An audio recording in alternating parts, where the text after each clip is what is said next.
It's Friday, December 30th, and this is now on HNN. Breaking news, there's been an arrest in the murders of 4 Idaho college students. Just no way almost to apologize. At Southwest Airlines, a day of recovery after a week of chaos. A warning from HPD. Officers will ticket and tow vehicles that stop on the freeway to watch fireworks. Last year, the freeway was a big issue. All these stories plus Trump's tax returns have been released after a long fight with Congress. The developing details just ahead on This Is Now.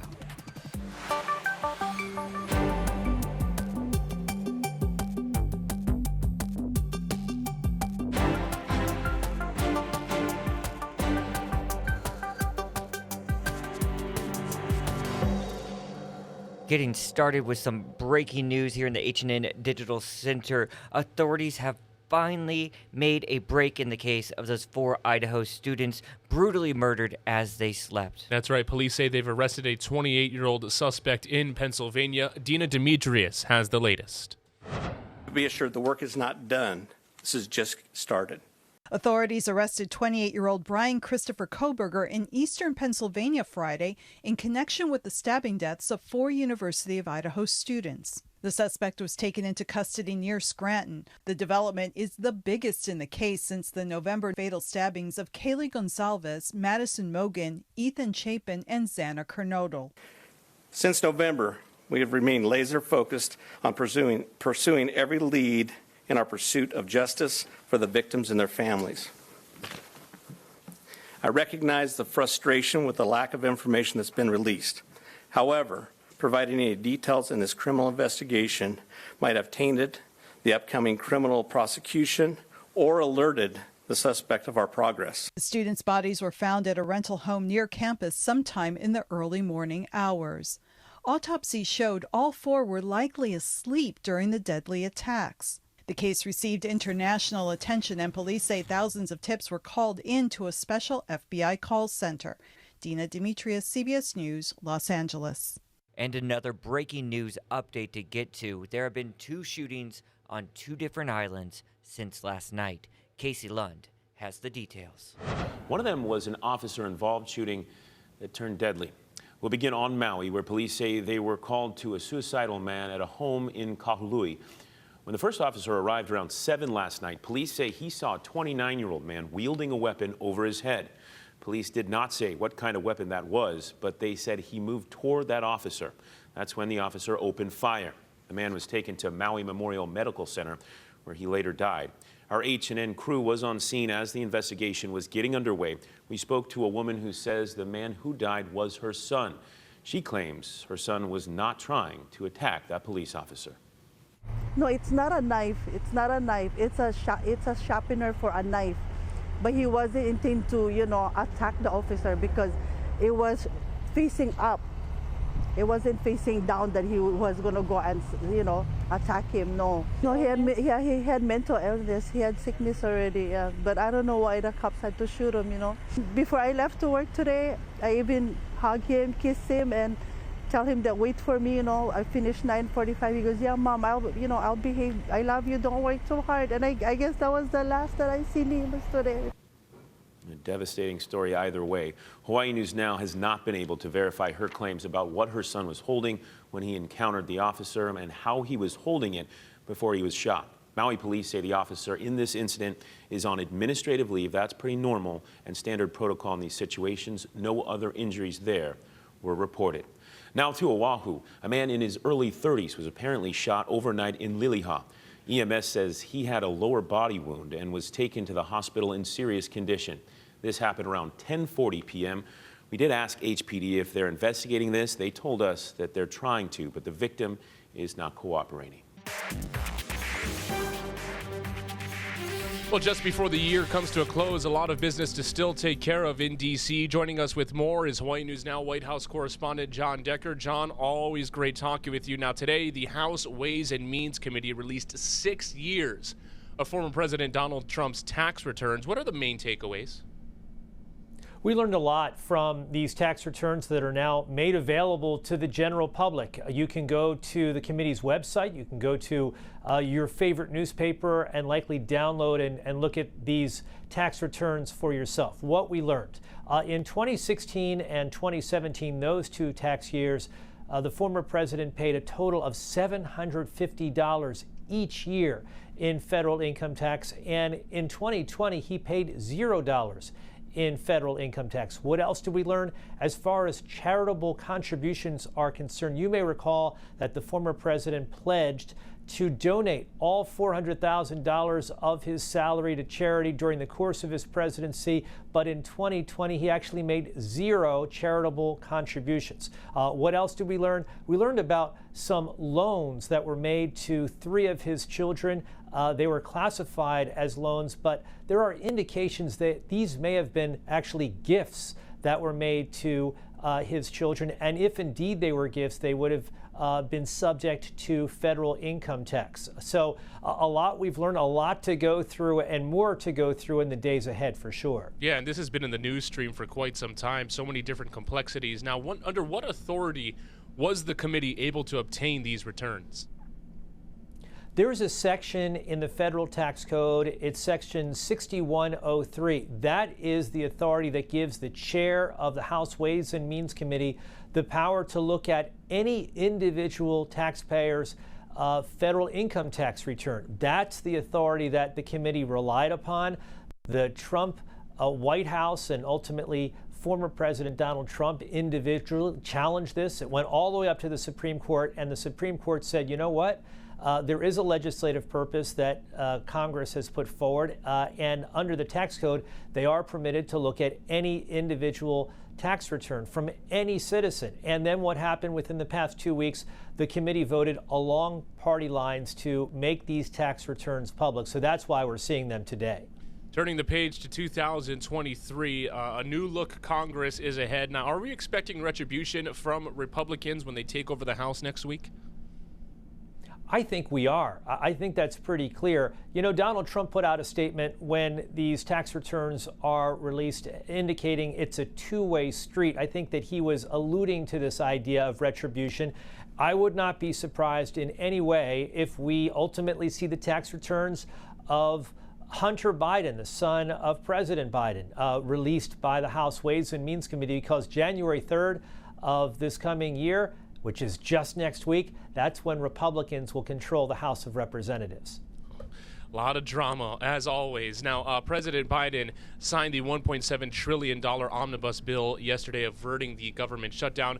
What would you say is the next big battle to look forward to or to keep an eye on between the White House and Congress? The next battle is likely going to be the debt ceiling, extending the debt ceiling. The reason being is because we, the United States of America, will hit our borrowing limits sometime in 2023, and that means that, as has been done before on a bipartisan basis, the debt ceiling needs to be extended. If it's not, it would likely really roil financial markets, because it would mark the first time that the United States has defaulted on its debt. That is something that I think Republicans and Democrats ultimately don't want to do. The problem is, as I mentioned, Republicans will control the House of Representatives. They will likely need to strike some sort of bargain to get their votes to make it a bipartisan vote to extend the debt ceiling. Hawaii News Now White House correspondent John Decker. See you in 2023. Thank you very much, John. Happy New Year. Thank you. Well, the Southwest airline meltdown may finally be coming to an end. The nation's largest domestic carrier is promising today will be different, and it is looking just like that. Not as many cancellations or delays, not by any means, a lot less than we've seen in past days. Isabel Rosales brings us the latest. It's been holiday travel hell week for Southwest customers. This has been a crazy time. Thousands of canceled flights. Our next available seats for rebooking are on the 31st and beyond. Hours-long delays and lost luggage. But now, Southwest flight status boards in the green. While the airline's flights may be going smooth, The same can't be said for its reputation. They lost 1,000-something bags. I've been watching the news. Now they want us to still get them our bags. Is that crazy or what? They better give me some compensation for a week. Transportation Secretary Pete Buttigieg warning the airline could face tens of thousands of dollars per violation per passenger if it doesn't make good with refunds and expenses. Our department is going to do everything it takes to hold them accountable for their treatment of their passengers. Airline CEO Bob Jordan vowing Southwest will go above and beyond for the customers they left stranded across the U.S., many never making it home for the holidays. I'm extremely sorry for that. There's just no way almost to apologize. And we'll be looking at and taking care of things like rental cars, hotel rooms, meals, booking customers on other airlines. Southwest promises to make good after the travel nightmare. Some passengers ready to leave this nightmare behind in 2022. I'll try to go have some fun on New Year's Eve. They didn't just, no, I ain't gonna let them spoil my day. I'm Isabel Rosales reporting. All right, do you see how excited that man was to get his bag, to finally find it? Just a headache. You can't even begin to imagine how stressful it all is. Well, another place where a lot of action is going on right now. Take a live look at New York City. Yep, that's Times Square right now. They are setting up for the big countdown. I just looked at the forecast, and it's going to be a good year to hit up Times Square. Temperatures expected to be in the upper 40s for the event. That's really good stuff for New York City. Very relaxing. Yeah, what's our weather going to be like? Here's Guy Hoggy. You know, but for our friends and family on the West Coast, they're in for a rough few days into next week. They're talking about lots of snow, heavy rainfall, strong winds, all of that. We have totally different weather, and that is going to be very calm with very little rain for the next 5 days. And the winds will be just a breath as well. They'll be pretty slow. So we have a trade wind breeze today. We lose the trade winds, variable winds take over. So at least through the weekend into the early part of next week, we'll likely see morning sunshine, afternoon clouds, and a few afternoon showers, not widespread, and no significant rainfall expected. And if you're wondering about New Year's, well, for New Year's Eve, because of the light winds, skies will start out clear, but all that fireworks smoke is going to linger in the air through the early morning hours. So if you have breathing challenges, take preparations now and make plans to stay indoors for the New Year's Eve celebration. As the holiday weekend approaches, a warning from Honolulu police. Officers will ticket and tow vehicles that stop on Oahu's freeways to watch the fireworks this New Year's Eve. Allison Blair has the details. Honolulu police say there will be zero tolerance for people pulling onto the shoulder of the freeway to watch fireworks this New Year's Eve, saying it's the most dangerous place you can take your family. Come midnight New Year's Eve, a roar of explosions will likely rock just about every neighborhood on Oahu. Although illegal, amateur fireworks shows are a tradition. One police say has gotten way out of hand. Last year, the freeway was a big issue. There were hundreds of vehicles. I mean, you had families, small children. They had tents, tables, chairs. I was so grateful that we didn't have a traffic fatality. This year, the department says it's stepping up enforcement in an effort to keep the freeways clear. We'll have solo bike officers out there, night enforcement officers out there. Our officers will be out there enforcing all traffic laws available to them. You could be cited and or your vehicle towed or possibly even arrested depending on the circumstances. Captain Slater says plainclothes officers will also be patrolling the island, looking for people setting off fireworks. Basically, catch people in the act, because that's the way that we can actually get a citation for it. Last New Year's, HPD says it responded to approximately 800 fireworks calls. Officers issued 32 citations and made one arrest. This area has been pretty bad every year. In Aleva Heights, you hear them all the time, kind of randomly throughout the night or even during the daytime. I feel like this has always been a problem, and it only keeps getting worse. Some residents say more needs to be done to prevent scenes like this. In July, illegal fireworks are believed to have started this raging brush fire in Maui. Explosions can also frighten pets and trigger people suffering from post-traumatic stress disorder. Anyone caught using or in possession of fireworks can face up to 5 years in jail and a $10,000 fine. At Honolulu Police Headquarters, Allison Blair, Hawaii News Now. Thank you, Allison. We're going to stick with the theme of New Year's Eve here at This Is Now, and I got some interesting stats for you, Mark. Check this out. So starting out, nearly 1/3 of people who celebrate say they will host a party this year, so we found these fun facts to better help you. This is great party advice, by the way. To help you host and to be a better guest. So, the survey of 2,000 adults found that most people think it's rude to overstay, but it's also rude to leave a bit before midnight. So, the perfect time to leave the party is within an hour after the ball drops. In other words, before 1 a.m. I agree with that. You don't want those people lingering because they just get messier and messier as the night goes on. I'm not sure how much data was from Hawaii for this report here because leaving at 1 a.m. is not a local thing. Yeah, it doesn't always happen. It's going to go till 2:30 at least. I've been guilty myself. So, some other stats for you. The average host typically invites 19 guests, but this survey shows that around 70% of the hosts say they plan to invite more people than That usual. is a Hawaii party right there. Yeah, and it only makes sense. We're coming out of the pandemic, so people want to be around people. I'm going to take it easy. Small, low-key gathering. And then one more for you. Ringing in 2023, here's the party essentials. This survey says a good theme, okay, food, music, and really all you need. Yes. Drinks, and good spirits. The perfect recipe right there, and good attitudes. All right, exactly. Everyone happy to have a great time. I love this time of year. Christmas going right into New Year's. And cause some trouble and make a resolution about it the next day. There we go. Yeah, just apologize later.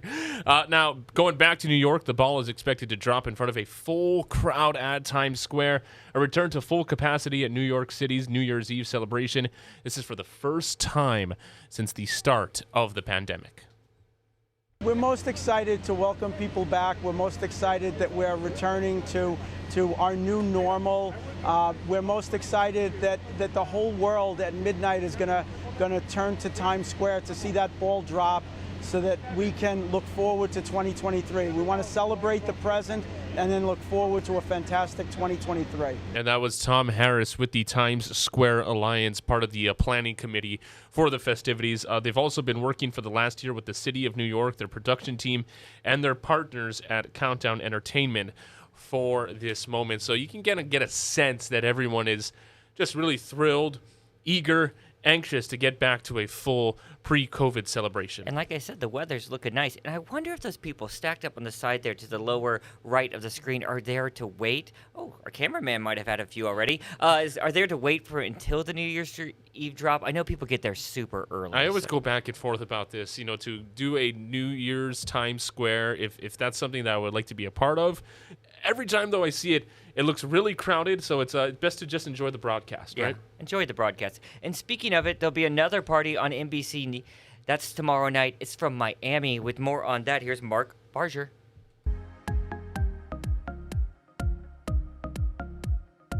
Welcome to Miami. This time last year, Miley Cyrus went way south. 3, 2, 1. Happy New Year! To ring in 2022. I chose Miami for my New Year's Eve party because I despise being cold. Cyrus is back for a Miami encore Saturday night, this time with her godmother, Dolly Parton, along as co-host. Dolly told me she wanted to do something different that she had never done before. And what I think I love about that is a lot of people feel that way around New Year's. That resonates. As does that certain magic when Cyrus and Parton are together. Both of us are crazy, so we never know what we're going to say. We never know what we're going to do. And that's going to be part of the fun. So is being part of the show as a newly minted Rock and Roll Hall of Famer. This is just great for me to get to do all this music and be with Miley, who is the ultimate rocker. Cyrus has curated the show's list of performers, which includes Fletcher, who worked as a Hannah Montana impersonator during high school. It's a very full circle moment to be, performing alongside the icon. So we've got all the feels. Feels that Cyrus wants to make sure extend to the audience as well. You make sure that your audience feels really involved with the show, but you're also creating this amazing stage, the fireworks, everything needs to be big on New Year's. Putting Miley and Dolly together is a strong start. Mark Barker, NBC News. And don't forget that special airs tomorrow night on KHNL just after our newscast. Don't want to miss that. You guys have a safe and wonderful holiday weekend. We're going to leave you right now on This Is Now with a look back at those we have lost over this past year. We also have this tribute on our HNN digital platforms. You can check it out there.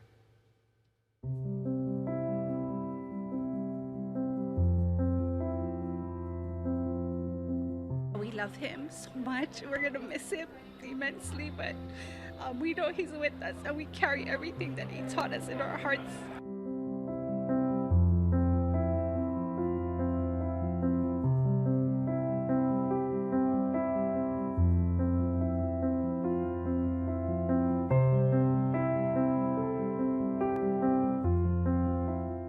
Well, by golly, we came a long way, and I never dreamed I'd really get into, performing.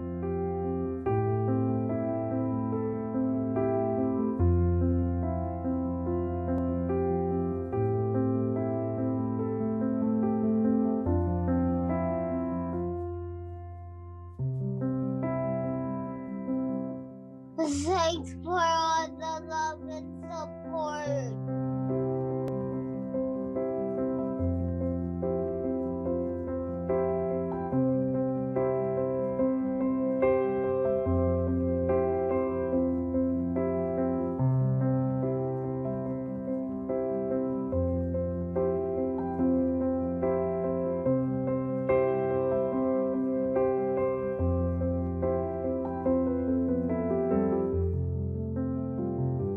On December 1st, 1952, Habenstreit stood in front of a camera and uttered the words, "Hello, everybody. Welcome to the first official broadcast of KGMB TV."